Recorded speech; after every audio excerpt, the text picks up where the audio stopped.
नमस्कार, कैसे हैं दोस्तों। मैं आपका दोस्त अभय कुमार। आप देख रहे हैं ठोक तंत्र।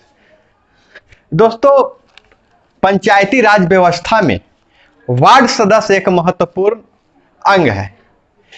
पिछले वीडियो में मैंने ग्राम पंचायत की परिकल्पना, उसके गठन के बारे में मैंने जानकारी दी थी।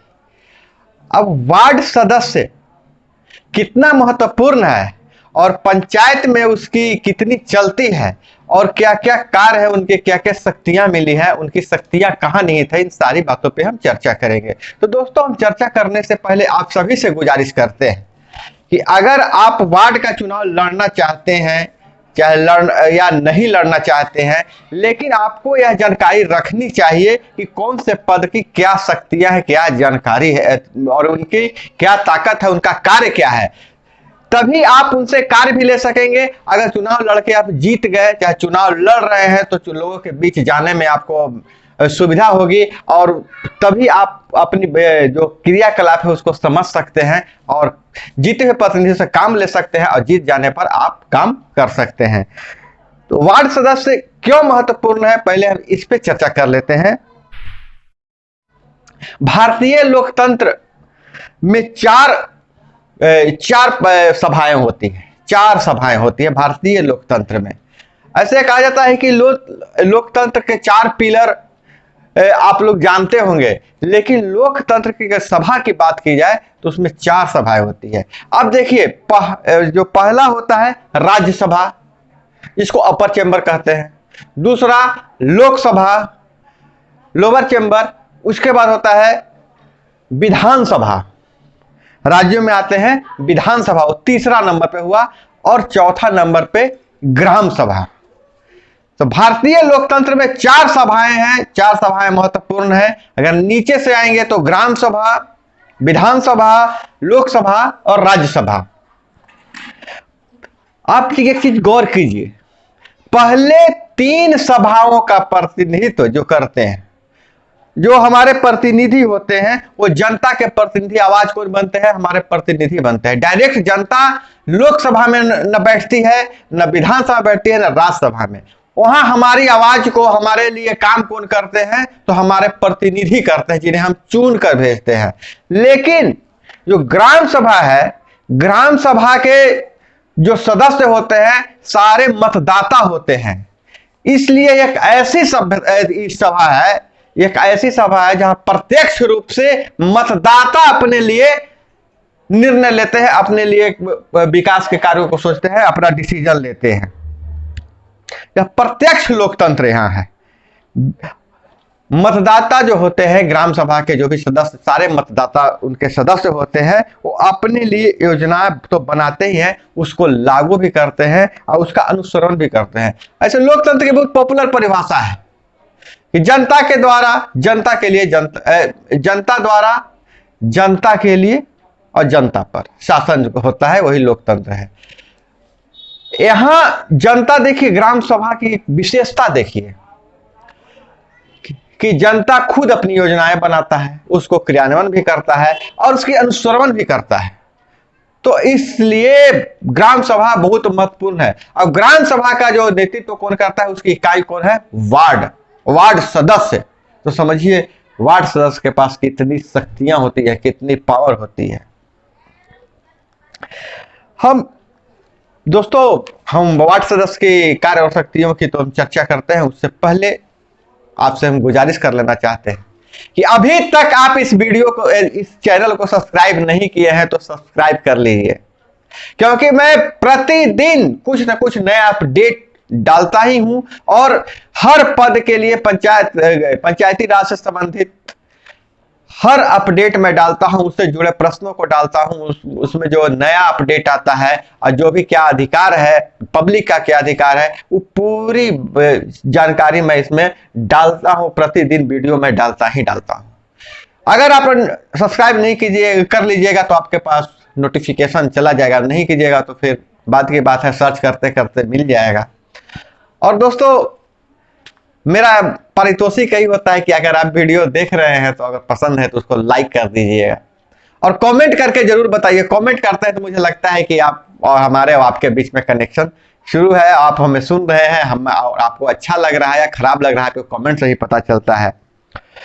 तो हम वार्ड सदस्य की बात करते हैं। वार्ड सदस्य एक बहुत ही महत्वपूर्ण है। देखिए, चुनाव जो भी लड़ रहे होंगे, बहुत से कारण होते हैं कि आप मुखिया का चुनाव नहीं लड़ पाते हैं। आरक्षण कारण होता है कि आरक्षण पहले अगर महिला सीट हो गया, चाहे बहुत तरह के परिस्थितियां उत्पन्न हो जाती है, तो आप में जज्बा है लेकिन आप चुनाव मुखिया का नहीं लड़ पाते हैं, चाहे किसी और पार्टी से। लेकिन वार्ड सदस्य का चुनाव लड़के भी आप मुखिया इतना काम कर सकते हैं, और वार्ड सदस्य का चुनाव लड़के आप एक क्रांतिकारी बदलाव ला सकते हैं, यश कमा सकते हैं आप। और अगर सही मायने में अगर वार्ड सदस्य अपनी पूरी ताकत को, अपनी पूरी क्रियाकलाप को समझ जाए तो मुखिया से ज्यादा पावरफुल है। तो हम चर्चा कर रहे हैं कि आखिर वार्ड सदस्य इतना पावरफुल क्यों है। देखिए, वार्ड सदस्य का काम वही है जो ग्राम पंचायत का काम है। और क्या काम है वार्ड सदस्य का बताते हैं। देखिए, काम के पहले कार्य के बारे में चर्चा कर लीजिए।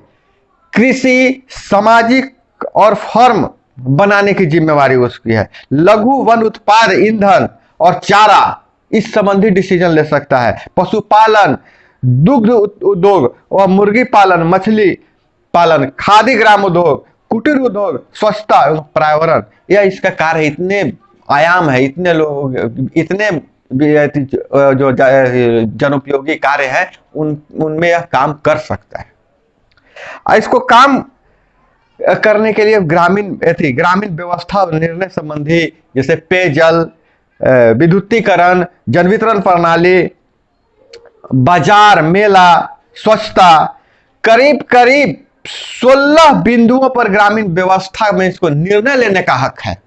ग्राम सभा को वो डिसीजन ले सकता है। कहीं हाट लगता है, चाहे कोई बड़ा डिसीजन ग्रामीण स्तर पर जो भी कार्य होते हैं, जैसे लोकसभा विधानसभा डिसीजन लेता है, वैसे ही एक ग्राम सभा डिसीजन ले सकता है। ग्राम सभा के जो सदस्य कौन होते हैं, तो वार्ड सदस्य होते हैं। तो समझिए कितना पावरफुल एकदम है। एक समझिए कि जैसे देश चलाने के बराबर है पंचायत चलाना। मानवीय क्षमता वृद्धि संबंधी, जैसे शिक्षा, स्वास्थ्य, गरीबी, खेल, सांस्कृतिक कार्यक्रम, करीब 8 बिंदुओं पर मानवीय रक्षा पर डिसीजन ले सकता है, कानून बना सकता है, उसका निरीक्षण कर सकता है। आप किसी विद्यालय में जा सकते हैं, देख सकते हैं, आंगनवाड़ी केंद्र को जाकर सुधार सकते हैं, जन वितरण प्रणाली को सुधार सकते हैं। तो उसके लिए क्या करना है, लेकिन सुधारने का काम है विधानसभा का, लेकिन उसकी भी एक व्यवस्था है। और व्यवस्था क्या है कि अलग अलग मंत्रिमंडल बनता है। जैसे लोकसभा में बहुत सारे कार्य हैं, उद्योग देखने के लिए, रेल देखने के लिए, वित्त देखने के लिए अलग अलग मंत्रिमंडल का गठन होता है। उसी तरह इस सभा का भी, इस सदन का भी अलग अलग मंत्रिमंडल का गठन होता है। और बिहार की अगर बात करें तो बिहार में 8 मंत्रिमंडल का गठन होता है। ग्राम सभा में क्षमा करेंगे 6 मंत्रिमंडल का होता है गठन। यूपी में 8 होता है। और दोस्तों एक चीज है कि लोग अभी एक कमेंट में पूछे थे कि बिहार में वार्ड सदस्य के लिए, वार्ड के लिए कितनी संख्या की जरूरत है बताइए। तो देखिए, मैं इस पर ज्यादातर जो चर्चा कर रहा हूं वह बिहार की ही मैं बात करता हूं। बिहार में लगभग 500 की आबादी पर एक वार्ड होता है, एक वार्ड निर्वाचन क्षेत्र घोषित किया जाता है। और पूरे देश की बात नहीं कैसे, बंगाल में अलग व्यवस्था होती है। बंगाल की पंचायती राज व्यवस्था अलग है, वहां मुखिया का चुनाव नहीं होता है, वार्ड का ही चुनाव होता है। वार्ड लोग ही मिलकर मुखिया चुनते हैं, 2 अध्यक्ष उपाध्यक्ष चुनते हैं।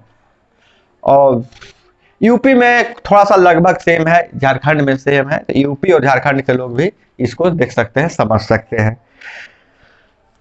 जो मंत्रिमंडल का गठन होता है पंचायतों में, उसको समितियां कहते हैं। और उस समितियों के हाथ में भी निहित है, पावर निहित है वार्ड का। वो समितियां कौन कौन, 6 समितियों की हम चर्चा कर लेते हैं। पहला समिति है योजना समन्वय एवं वित्त समिति, दूसरा है उत्पादन समिति, तीसरा है सामाजिक न्याय समिति, चौथा है शिक्षा समिति, और 5वां है लोक स्वास्थ्य परिवार कल्याण एवं ग्रामीण स्वच्छता समिति, 6ठा है लोक निर्माण समिति। इतने तरह के मंत्रिमंडल बनाए जाते हैं। और ये मंत्री, इसके जो अध्यक्ष कौन होंगे, जो समितियों के अध्यक्ष कौन होंगे, इन समितियों के अध्यक्ष जो वार्ड सदस्य चुन के आए हैं, जो ग्राम सभा के सदस्य हैं, वही रहेंगे। फिर वो अपनी एक टीम बनाएंगे।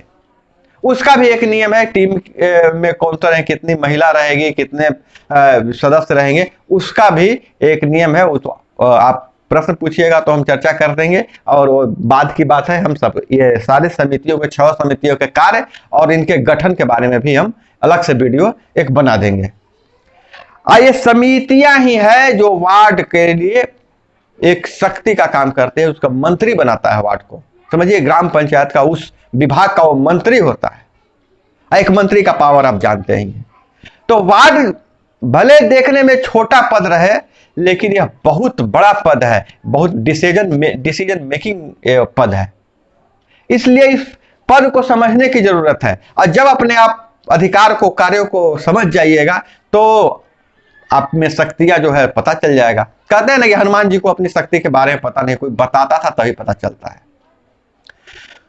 तो वार्ड सदस्य की एक बहुत शक्ति है, जो आप देखिए, वीडियो देखिए, उसको पढ़िए और जो भी सवाल आपके मन में है कीजिए कि वार्ड सदस्य यह कर सकता है कि नहीं कर सकता है। जो भी जिस तरह का भी सवाल आपके मन में है कीजिए, मैं उसको बताने का प्रयास करूंगा। मैं जो भी बताऊंगा वो कानून के किताब से बताऊंगा। पंचायती राज अधिनियम 2006 में जो अधिकार दिए गए हैं, जो कर्तव्य सुनिश्चित किया गया है, उससे मैं बताऊंगा।